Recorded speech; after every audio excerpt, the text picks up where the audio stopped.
राजा और नर्तकी। एक राजा था जिसे राज्य करते काफी समय हो गया था। बाल भी सफेद होने लगे थे। एक दिन उसने अपने दरबार में उत्सव रखा और अपने गुरु तथा मित्र देश के सभी राजाओं को भी सादर आमंत्रित किया। उत्सव को रोचक बनाने के लिए राज्य की सुप्रसिद्ध नर्तकी को भी बुलावा भेजा।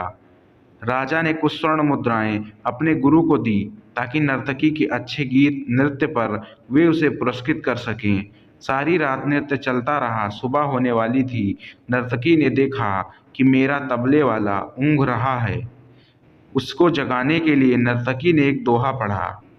बहु बीती थोड़ी रही, पल पल गई बिहाय, एक पलक के कारणे ना कलंक लग जाए। अब इस दोहे का अलग अलग व्यक्तियों ने अलग अलग अपने अपने अनुरूप अर्थ निकाला। तबले वाला सतर्क होकर तबला बजाने लगा।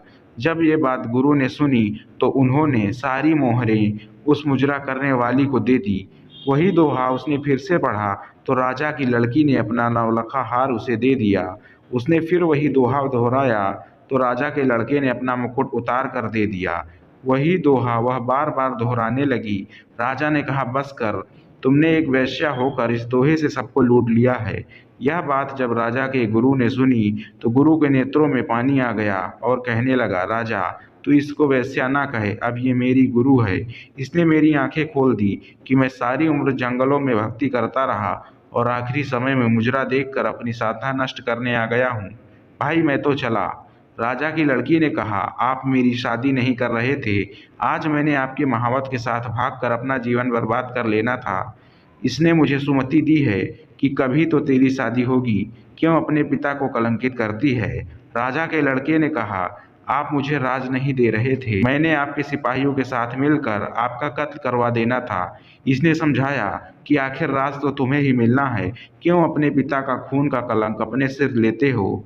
तो राजा को भी आत्मज्ञान प्राप्त हुआ और राजा ने सोचा, क्यों ना अपने बेटे का राज तिलक कर दूं। गुरु जी भी मौजूद हैं। उस समय राजा ने अपने बेटे का राज तिलक कर दिया और लड़की से कहा, बेटी मैं जल्द ही योग्य वर देखकर तुम्हारा विवाह भी कर दूंगा। यह सब देखकर मुजरा करने वाली नर्तकी ने कहा कि मेरे एक दोहे से इतने लोग सुधर गए, मैं तो ना सुधरी। आज से मैं अपना धंधा बंद करती हूँ। हे प्रभु, आज से ही तेरा नाम सिमरन करूंगी। दोस्तों, समझ आने की बात है। दुनिया बदलते देर नहीं लगती। एक दोहे की दो लाइनों से भी हृदय परिवर्तन हो सकता है। आशा करते हैं यह कहानी आपको पसंद आई होगी। अगर यह कहानी आपको पसंद आई है तो चैनल को सब्सक्राइब करना बिल्कुल ना भूलें।